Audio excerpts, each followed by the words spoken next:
Hi, I'm Craig. This is a quiet, reflective read of a piece of fiction, looking at it through trauma, character, and archetype, instead of trivia or theory. Take it at whatever pace works for you. Good morning, and welcome back to the Marauders mic. This morning I'm going to read you Chapter 11, The Firebolt, from Book 3, The Prisoner of Azkaban, Harry Potter. Thus far, recently, in Chapter 9 and 10, Harry was in the Quidditch match, and the Dementors rushed the field, and he heard his mother scream and fell off his broom, and his broom went into the Whomping Willow and was destroyed. Then he snuck off to Hogsmeade and he heard a whole lot of exposition about his past, which brings us up to where we are now. Harry didn't have a very clear idea of how he had managed to get back into the Honeyduke's cellar, through the tunnel, and into the castle once more. All he knew was that the return trip seemed to take no time at all, and that he hardly noticed what he was doing, because his head was still pounding with the conversation he had just heard. Why had nobody ever told him? Dumbledore, Hagrid, Mr. Weasley, Cornelius Fudge? Why hadn't anyone ever mentioned the fact that Harry's parents had died because their best friend had betrayed them? So his world is whirling right now. He is trying to make sense of all of this, and he's feeling betrayed. Ron and Hermione watched Harry nervously all through dinner, not daring to talk about what they'd overheard, because Percy was sitting close by them. When they went upstairs to the crowded common room, it was to find Fred and George had set off a half a dozen dung bombs in a fit of an end-of-term high spirits. Well, that's not going to sit very well with where our characters are at emotionally. Good morning, Katie. Hi. Harry, who didn't want Fred and George asking him whether he'd reached Hogsmeade or not, sneaked quietly up to the empty dormitory and headed straight for his bedside cabinet. He pushed his books aside and quickly found what he was looking for. The leather-bound photo album Hagrid had given him 2 years ago, which was full of wizard pictures of his mother and father. He sat down on the bed, drew the hangings around him, and started turning the pages, searching, until he stopped on a picture of his parents' wedding day. There was his father, waving at him, beaming, the untidy black hair Harry had inherited standing up in all directions. There was his mother, alight with happiness, arm in arm with his dad, and that must be him, their best man. Harry had never given him a thought before.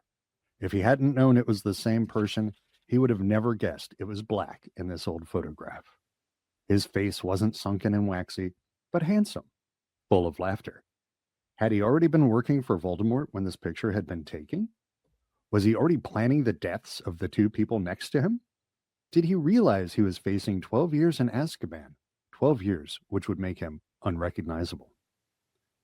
But the Dementors don't affect him, Harry thought, staring into the handsome, laughing face. He doesn't have to hear my mom screaming if they get too close. Maybe because Sirius doesn't have any guilt about that. Harry slammed the album shut, reached over and stuffed it back into his cabinet, took off his robes and glasses, and got into bed, making sure the hangings were hiding him from view. The dormitory door opened. "Harry?" said Ron's voice uncertainly. But Harry lay still, pretending to be asleep. He heard Ron leave again and rolled over on his back, his eyes wide open. A hatred, such as he had never known before, was coursing through Harry like poison. Hatred and poison. He could see Black laughing at him through the darkness, as though somebody had pasted the picture from the album over his eyes. He watched, as though somebody was playing him a piece of film. Sirius Black blasting Peter Pettigrew, who resembled Neville Longbottom, into 1,000 pieces. He could hear, though he had no idea what Black's voice might sound like, a low, excited mutter. "It has happened, my lord. The Potters have made me their secret keeper." And then came another voice, laughing shrilly, the same laugh that Harry heard inside his head whenever the Dementors drew near. Wow. Okay, so we are just... Sirius is the next closest thing to the Dark Lord himself. Harry, you look terrible. Harry hadn't gotten to sleep until daybreak. He had awoken to find the dormitory deserted, dressed, and gone down the spiral staircase to a common room that was completely empty except for Ron, who was eating a peppermint toad and massaging his stomach, and Hermione, who had spread her homework over 3 tables. Where is everyone? Gone.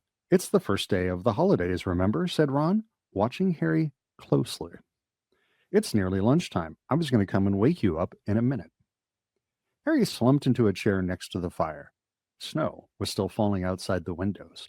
Crookshanks was spread out in front of the fire like a large ginger rug. How are we all doing out there this morning? Not particularly chatty? Well, I hope you all are doing fine out there. I'm fine, said Harry. Harry, listen, said Hermione, exchanging a look with Ron. You must be really upset about what we heard yesterday. But the thing is, you mustn't go doing anything stupid. Like what? Said Harry. Like trying to go after Black, said Ron sharply. Harry could tell that they had rehearsed this conversation while he had been asleep. He didn't say anything. You won't, will you, Harry? Said Hermione. Because Black's not worth dying for, said Ron. Harry looked at them. They didn't seem to understand at all. Well, you haven't used any of your big Harry words, so no, they're not mind readers. They don't understand. Do you know what I see and hear every time a Dementor gets too near me? Ron and Hermione shook their heads, looking apprehensive. I can hear my mom screaming and pleading with Voldemort. And if you'd heard your mom screaming like that, just about to be killed, you wouldn't forget it in a hurry. And if you found out someone who was supposed to be a friend of hers betrayed her and sent Voldemort after her, there's nothing you can do, said Hermione, looking stricken. The Dementors will catch Black, and he'll go back to Azkaban and serve him right. You heard what Fudge said. Black isn't affected by Azkaban like normal people are. It's not a punishment for him like it is for the others. So what are you saying? Said Ron, looking very tense. You want to kill Black or something? Don't be silly, said Hermione in a panicky voice. Harry doesn't want to kill anyone, do you, Harry? Again, Harry didn't answer. He didn't know what he wanted to do.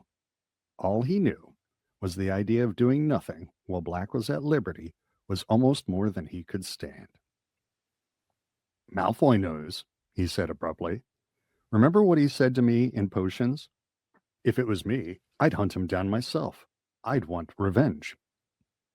You're going to take Malfoy's advice instead of ours? Said Ron furiously. Listen, you know what Pettigrew's mother got back after Black had finished with him? Dad told me. The Order of Merlin, first class, and Pettigrew's finger in a box. That was the biggest bit of him they could find. Black's a madman, Harry, and he's dangerous. Malfoy's dad must have told him, said Harry, ignoring Ron. He was right in Voldemort's inner circle.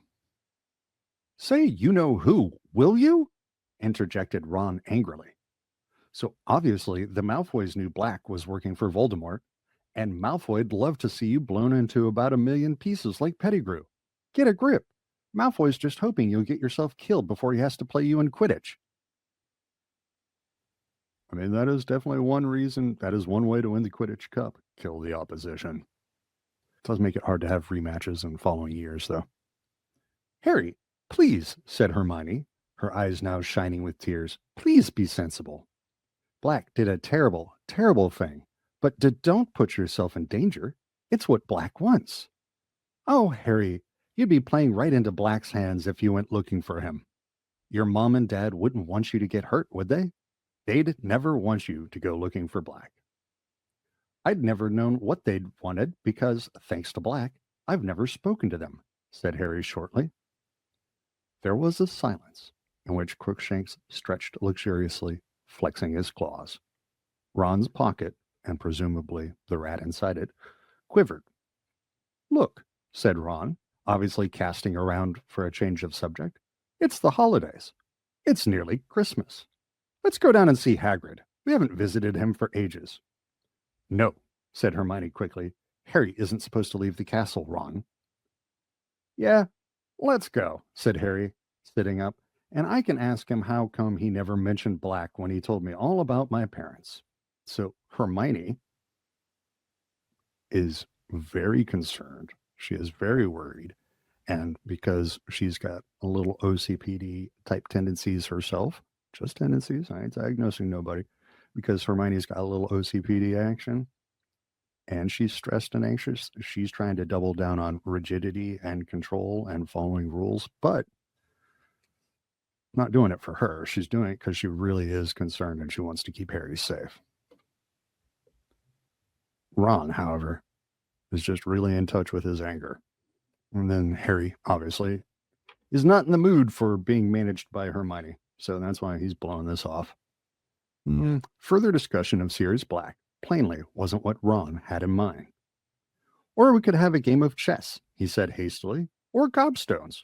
Percy left a set. No, let's visit Hagrid, said Harry firmly. So they got their cloaks from their dormitories and set off through the portrait hole. Stand and fight, you yellow-bellied mongrels! Down through the empty castle and out through the oak front doors. They made their way slowly down the lake, making a shallow trench in the glittering, powdery snow. Their socks, and the hems of their cloaks soaked in freezing. The forbidden forest looked as though it had been enchanted, each tree smattered with silver, and Hagrid's cabin looked like an ice cake. There is nothing nearly as gorgeous as freshly fallen snow. It makes everything look clean and pretty. And then you go track in it, and then it looks like a mess. Oh, yeah, I'm sorry you're feeling tired. Yeah, this should be an interesting chapter, I think. Ron knocked, but there was no answer. He's not out, is he? Said Hermione, who was shivering under her cloak. Ron had his ear to the door. There's a weird noise, he said. Listen, is that Fang? Harry and Hermione put their ears to the door, too.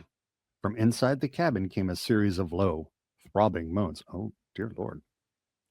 Think we'd better go and get someone? Said Ron nervously. Hagrid, called Harry, thumping the door. Hagrid, are you in there? There was a sound of heavy footsteps. Then the door creaked open.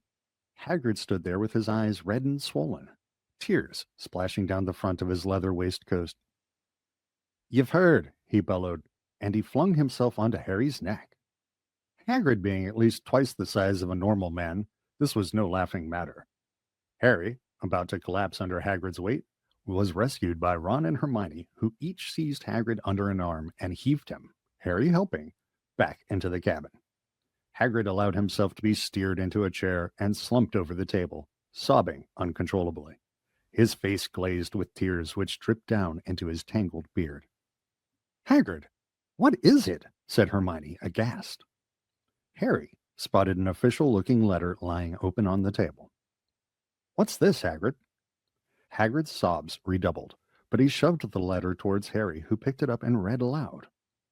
Dear Mr. Hagrid, further to our inquiry into the attack by a hippogriff on a student in your class, we have accepted the assurances of Professor Dumbledore that you bear no responsibility for the regrettable incident. Well, that's okay then, Hagrid, said Ron, clapping Hagrid on the shoulder. But Hagrid continued to sob and waved one of his gigantic hands, inviting Harry to read on. However, we must register our concern about the hippogriff in question.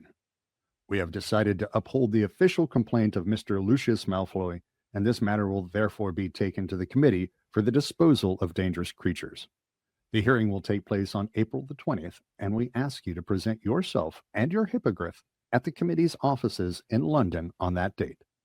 In the meantime, the hippogriff should be kept tethered and isolated. Yours in fellowship. Is it a good thing or a bad thing that it didn't stick? Are they ready to handle the roads in your area? There followed a list of the school governors. Oh, said Ron, but you said Buckbeak isn't a bad hippogriff, Hagrid. I'll bet he'll get off. You don't know them gargoyles at the Committee for the Disposal of Dangerous Creatures, choked Hagrid, wiping his eyes on his sleeve.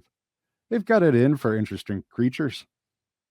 A sudden sound from the corner of Hagrid's cabin made Harry, Ron, and Hermione whip around. Buckbeak, the hippogriff, was lying in the corner chomping on something that was oozing blood all over the floor. I couldn't leave him tied up out there in the snow, choked Hagrid. All on his own. At Christmas. I love Hagrid's empathy here, but I imagine all the other hippogriffs are out in the snow for Christmas. They sort of live outside, do they not? Harry, Ron, and Hermione looked at each other. They had never seen eye to eye with Hagrid about what he called interesting creatures, and other people called terrifying monsters. On the other hand, there didn't seem to be any particular harm in Buckbeak. In fact, by Hagrid's usual standards, he was positively cute. You'll have to put in a good, strong defense, Hagrid, said Hermione, sitting down and laying a hand on Hagrid's massive forearm. I'm sure you can prove Buckbeak is safe. Won't make no difference, sobbed Hagrid.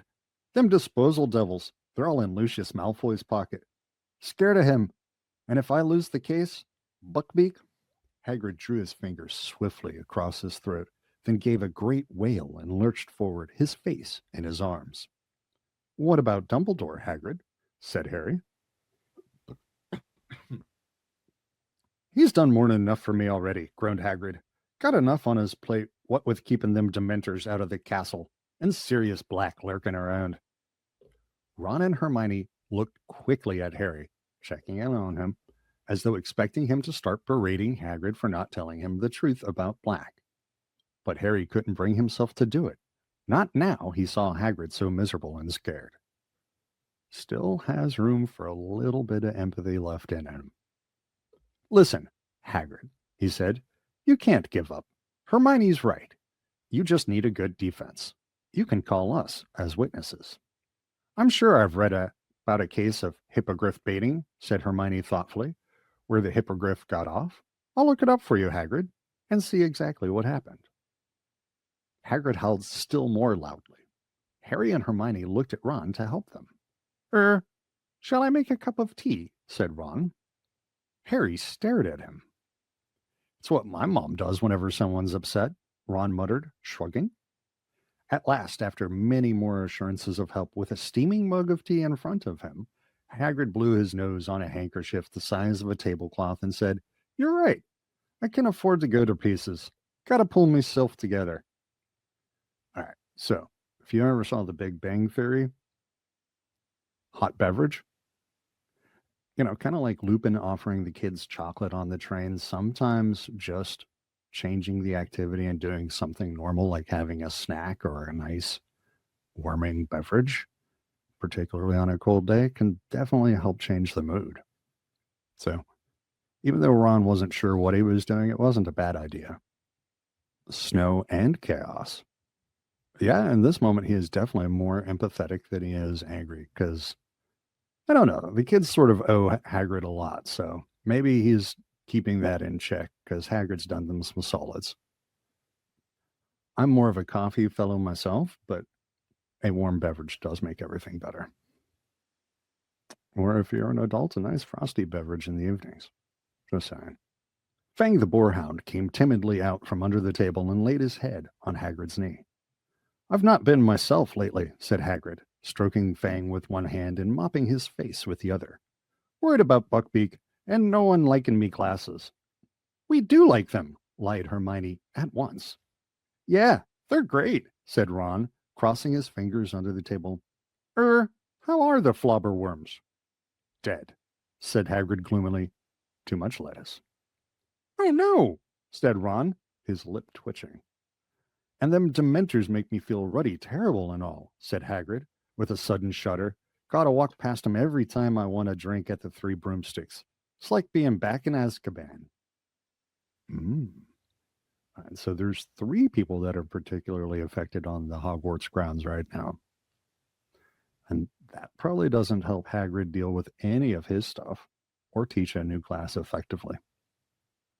He fell silent, gulping his tea. Harry, Ron, and Hermione watched him breathlessly. They had never heard Hagrid talk about his brief spell in Azkaban before. After a brief pause, Hermione said timidly, Is it awful in there, Hagrid? You've no idea, said Hagrid quietly. Never been anywhere like it. Thought I was going mad. Keep going over horrible stuff in me mind. The day I got expelled from Hogwarts. Day me dad died. Day I had to let Norbert go. His eyes filled with tears. Norbert was the baby dragon Hagrid had once won in a game of cards. You can really remember who you are after a while, and you can see the point of living at all. I used to hope I'd just die in me sleep. When they let me out, it was like being born again. Everything came flooding back. It's like the best feeling in the world. Mind, the Dementors weren't keen on letting me go. But you were innocent, said Hermione. Hagrid snorted. Think that matters to them? They don't care. As long as they've got a couple of hundred humans stuck there with them so they can leech all the happiness out of them, they don't give a damn who's guilty and who's not. Hagrid went quiet for a moment, staring into his tea. Then he said quietly, Thought of just letting Buckbeak go, trying to make him fly away. But how do you explain to a hippogriff it's got to go into hiding? And I'm scared of breaking the law. He looked up at them, tears leaking down his face again. I don't ever want to go back to our... Oh my goodness, the Turs. I don't ever want to go back to Azkaban. If he's never talked about it before, but he's talking about it now, it is really close to the surface for him, and no wonder he is freaking out. I haven't put my thoughts together on it yet, but it really kind of feels like the Dementors, and that sort of metaphor of them being panic attacks. Yeah, panic attacks and shame. They don't care about whether you're guilty or not. They just want to punish you.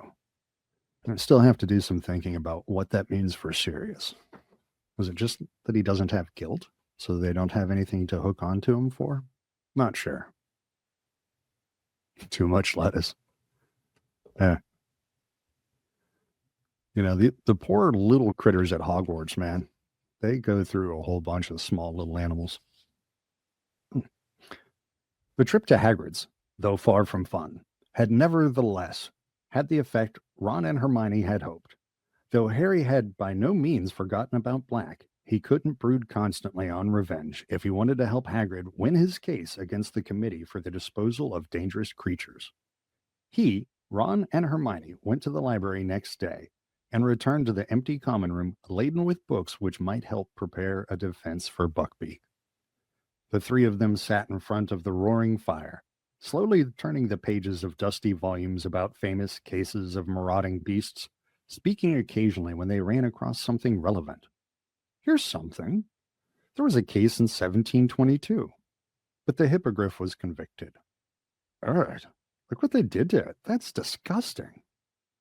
This might help. Look, a manticore savaged somebody in 1296, and they let the manticore off. Oh, no. That was only because everyone was too scared to go near it. Meanwhile, in the rest of the castle, the usual magnificent Christmas decorations had been put up, despite the fact that hardly any of the students remained to enjoy them. Well, it seems like a lot of work. Who did the work? Thick streamers of holly and mistletoe were strung along the corridors. Mysterious lights shone from inside every suit of armor. Oh, that's cool. And the great hall was filled with its usual 12 Christmas trees, glittering with golden stars. A powerful and delicious smell of cooking pervaded the corridors, and by Christmas Eve it had grown so strong that even Scabbers poked his nose out of the shelter of Ron's pocket to sniff hopefully at the air. On Christmas morning, Harry was woken by Ron throwing his pillow at him. Oi! Presents! Did we get another Weasley sweater this year? That was fun. Harry reached for his glasses and put them on, squinting through the semi-darkness to the foot of his bed, where a small heap of parcels had appeared. Ron was already ripping the paper off his own presents. Another jumper from Mom. Maroon again. See if you've got one. Harry had. Yes. I'm sorry, I'm excited about the Weasley sweaters. Harry had. Mrs. Weasley had sent him a scarlet jumper with the Gryffindor lion knitted on the front.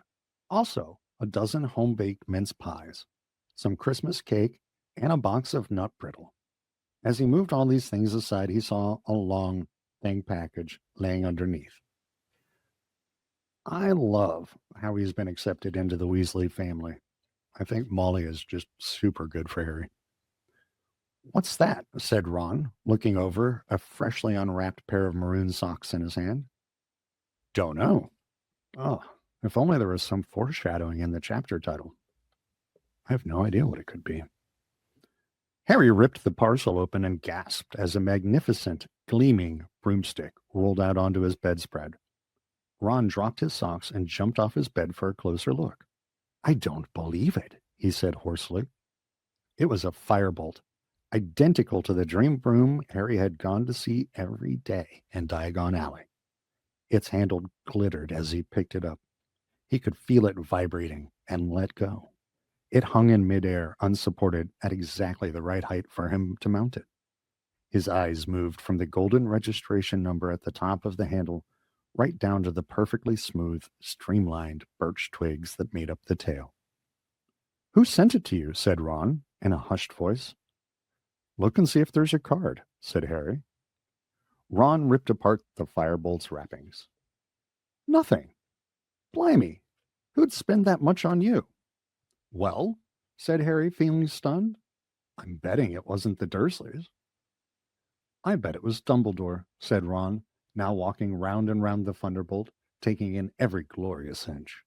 He sent you the invisibility cloak anonymously. Well, it wasn't all that anonymously, was it? That was my dad's, though, said Harry. Dumbledore was just passing it on to me. You wouldn't spend hundreds of galleons on me. He can't go giving students stuff like this. That's why he wouldn't say it was from him, said Ron, in case some git like Malfoy said it was favoritism. Hey, Harry. Ron gave a great whoop of laughter. Malfoy, wait till he sees you on this. He'll be sick as a pig. This is an international standard broom, this is. I can't believe this, Harry muttered, running a hand along the firebolt, while Ron sank onto Harry's bed, laughing his head off at the thought of Malfoy. Who? I know, said Ron, controlling himself. I know who it could have been. Lupin. What? Said Harry, now starting to laugh himself. Lupin? Listen, if he had this much gold, he'd be able to buy himself some new robes. Yeah, but he likes you, said Ron. And he was away when your Nimbus got smashed, and he might have heard about it and decided to visit Diagon Alley and get this for you. What do you mean, he was away? Said Harry. He was ill when I was playing in that match. Well, he wasn't in the hospital wing, said Ron. I was there, cleaning out the bedpans on that detention from Snape, remember? Harry frowned at Ron. I can't see Lupin affording something like this. What are you two laughing about? Hermione had just come in wearing her dressing gown and carrying Crookshanks, who was looking very grumpy, with a string of tinsel tied around his neck. I wonder why he was grumpy. Well, yes. Unfortunately, coffee tends to be much more of a morning beverage, so you don't really offer that to people in the afternoon, but no, I get that. An all-day warming beverage is quite lovely. I'm kind of jealous. I want a Weasley jumper. Don't know if I'd ever wear it, but I want Molly to make me one. Hermione had just come in, wearing her dressing gown and carrying Crookshanks, who was looking very grumpy, with a string of tinsel tied around his neck. Don't bring him in here, said Ron hurriedly, snatching Scabbers from the depths of his bed and stowing him in his pajama pocket. But Hermione wasn't listening. She dropped Crookshanks onto Seamus's empty bed and stared, open-mouthed, at the firebolt. Oh, Harry, who sent you that? No idea, said Harry. There wasn't a card or anything with it. To his great surprise, Hermione did not appear either excited or intrigued by this news. On the contrary, her face fell and she bit her lip.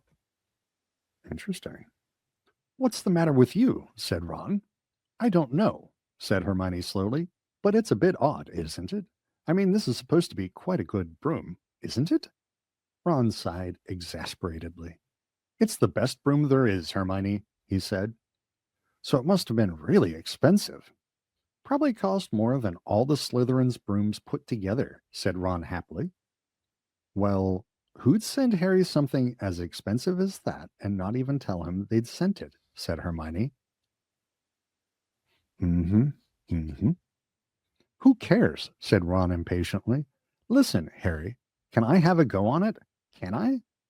I don't think anyone should ride that broom just yet, said Hermione shrilly. Shrilly? Hmm. She is escalating. Harry and Ron looked at her. What do you think Harry's going to do with it? Sweep the floor? Said Ron. But before Hermione could answer, Crookshanks sprang from Seamus's bed right at Ron's chest. Get him out of here, Ron bellowed, as Crookshanks' claws ripped his pajamas and Scabbers attempted a wild escape over his shoulder. Ron seized Scabbers by the tail and aimed a misjudged kick at Crookshanks, which hit the trunk at the end of Harry's bed, knocking it over and causing Ron to hop on the spot, howling with pain. Crookshanks' fur suddenly stood on end. A shrill, tinny whistling was filling the room. The pocket sneakoscope had become dislodged from Uncle Vernon's old socks and was whirling and gleaming on the floor. I forgot about that, Harry said, bending down and picking up the sneakoscope. I never wear those socks if I can help it. This dude has to wear Uncle Vernon's old socks on occasion. He's got a pile of gold in the bank. He couldn't get any frickin' socks at Diagon Alley. The sneakoscope whirled and whistled in his palm. Crookshanks was hissing and spitting on it. You'd better take that cat out of here, Hermione, said Ron furiously. He was sitting on Harry's bed, nursing his toe. Can't you shut that thing up? He added to Harry as Hermione strode out of the room. Ron is definitely way in touch with his anger in this chapter. Crookshanks' yellow eyes still fixed maliciously on Ron. Harry stuffed the sneakoscope back inside the socks and threw it back into his trunk. All that could be heard now was Ron's stifled moans of pain and rage. Scabbers was huddled in Ron's hands. It had been a while since Harry had seen him out of Ron's pocket, and he was unpleasantly surprised to see that Scabbers, once so fat, was now very skinny. Patches of fur seemed to have fallen out, too. He's not looking too good, is he? Harry said. No. He's both afraid of the cat and afraid of the dog. And the wolf. It's stress, said Ron. He'd be fine if that stupid great Firebolt left him alone. But which Firebolt? But Harry, remembering what the woman at the magical menagerie had said about rats only living 3 years, couldn't help feeling that unless Scabbers had powers he had never revealed, he was reaching the end of his life. And despite Ron's frequent complaints that Scabbers was both boring and useless, he was sure that Ron would be very miserable if Scabbers died. And I know we're supposed to just pass over the fact that the sneakoscope was going off, but there was a sneakoscope that was going off, and we haven't really, none of the characters have questioned, why is this thing going off? No, Harry doesn't spend much of his money. And honestly, that makes sense, because when you grow up not having any or being able to spend any, you sometimes forget that's an option and you just make do with what you got. Christmas spirit was definitely thin on the ground in the I can't say Gryffindor. I'm going to be a horrible Harry Potter reader. Christmas spirit was definitely thin on the ground in the Gryffindor common room that morning. Hermione had shut Crookshanks in her dormitory, but was furious with Ron for trying to kick him. Ron was still fuming about Crookshanks's fresh attempt to eat Scabbers. Harry gave up trying to make them talk to each other and devoted himself to examining the Firebolt, which he had brought down to the common room with him. For some reason, this seemed to annoy Hermione as well. She didn't say anything, but she kept looking darkly at the broom. As the...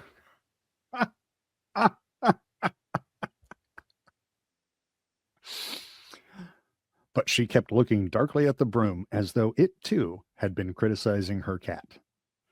At lunchtime, they went down to the Great Hall to find that the house tables had been moved against the walls again, and that a single table, set for 12, stood in the middle of the room.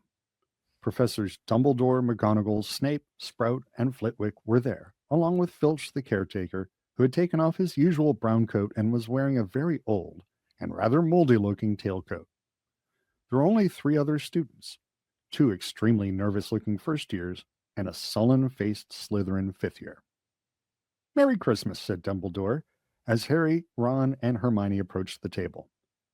"As there are so few of us, it seemed foolish to use the house tables. Sit down. Sit down." Harry, Ron, and Hermione sat down side by side at the end of the table. Ah. What if the sneakoscope is functioning totally properly? "Crackers," said Dumbledore enthusiastically, offering the end of a large silver one to Snape, who took it reluctantly and tugged. With a bang like a gunshot, the cracker flew apart to reveal a large pointed witch's hat topped with a stuffed vulture. Harry, remembering the boggart, caught Ron's eyes, and they both grinned. Snape's mouth thinned, and he pushed the hat towards Dumbledore, who swapped it for his wizard's hat at once. I can't imagine Snape likes loud noises and frivolous things. I don't think that's his version of fun. "Tuck in," he advised the table, beaming around. As Harry was helping himself to roast potatoes, the doors of the Great Hall opened again. It was Professor Trelawney, gliding towards them as though on wheels. She had put on a green sequined dress in honor of the occasion, making her look more than ever like a glittering, oversized dragonfly. What, she couldn't predict what time they were going to sit for dinner? Hermione is absolutely being very inconsiderate to Ron's concerns about her pets, but Hermione is very worried about the broom. She fears the broom is a danger to Harry. So she's worried about the broom. Ron's worried about his rat. "Sybil, this is a pleasant surprise," said Dumbledore, standing up. "I've been crystal gazing, Headmaster," said Professor Trelawney in her mistiest, most faraway voice. "And to my astonishment, I saw myself abandoning my solitary luncheon and coming to join you. Who am I to refuse the promptings of fate? I am at once hastened from my tower, and I do beg you to forgive my lateness."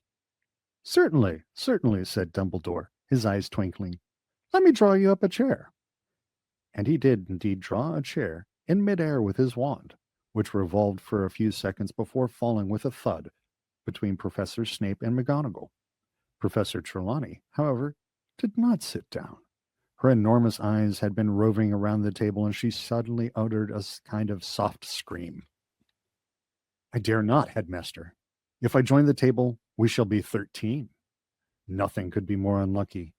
Never forget that when 13 dine together, the first to rise will be the first to die." "We'll risk it, Sybil," said Professor McGonagall impatiently. "Do sit down. The turkey's getting stone cold."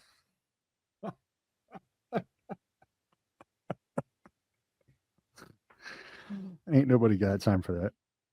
Professor Trelawney hesitated, then lowered herself into the empty chair, eyes shut and mouth clenched tight, as though expecting a thunderbolt to hit the table.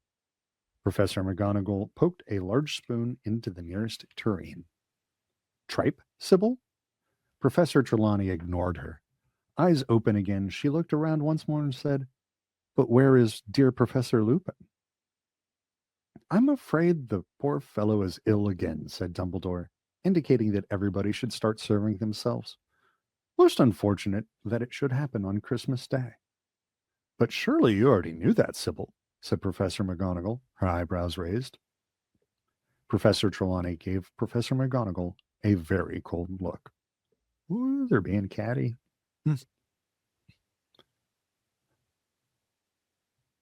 Love hat with a vulture. I also love that Dumbledore put it on. Oh. I'm going to show that one there. Ouch. Really? Oh, throw that one up there too. Nice. Good catches. That's the kind of stuff that I don't know. Thank you. "Certainly I knew, Minerva," she said quietly, "but one does not parade the fact that one is all-knowing. I frequently act as though I am not possessed of the inner eye, so as not to make others nervous." She does a really bad job of acting that one out, if that's her goal. "That explains a great deal," said Professor McGonagall tartly. Professor Trelawney's voice suddenly became a good deal less misty. If you must know, Minerva, I have seen that poor Professor Lupin will not be with us for very long. He seems aware himself that his time is short. He positively fled when I offered to crystal gaze for him. Imagine that, said Professor McGonagall dryly.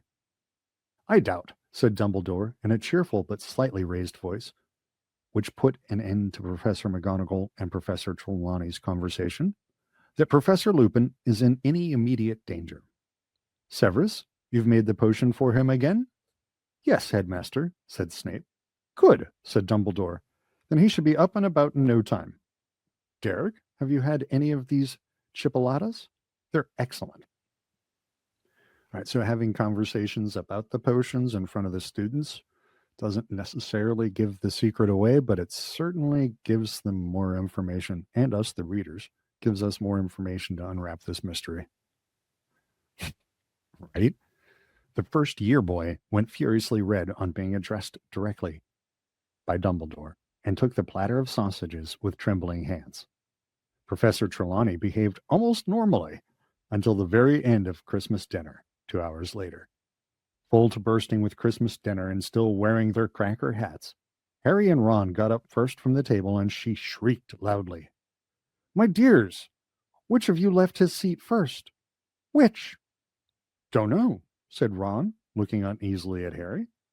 I doubt it'll make much of a difference, said Professor McGonagall coldly, unless a mad axeman is waiting outside the doors to slaughter the first into the entrance hall. Even Ron laughed. Professor Trelawney looked highly affronted. Coming? Harry said to Hermione. No, Hermione muttered. I want a quick word with Professor McGonagall. Probably trying to see if she can take any more classes, yawned Ron as they made their way into the entrance hall, which was completely devoid of mad axemen. I wonder if anybody was disappointed. When they reached the portrait hole, they found Sir Cadogan enjoying a Christmas party with a couple of monks, several previous headmasters of Hogwarts, and his fat pony. He pushed up his visor and toasted them with a flagon of mead. Merry Christmas. Password? Scurvy cur, said Ron. And the same to you, sir, roared Sir Cadogan as the painting swung forward to admit them. Harry went straight up to the dormitory, collected his firebolt and the broomstick servicing kit Hermione had given him for his birthday, brought them downstairs, and tried to find something to do to the firebolt. However, there were no bent twigs to clip, and the handle was so shiny already it seemed pointless to polish it.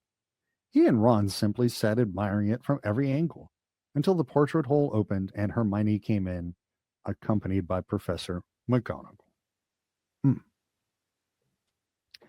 Though Professor McGonagall was head of Gryffindor House, Harry had only seen her in the common room once before, and that had been to make a very grave announcement. He and Ron stared at her, both holding the firebolt.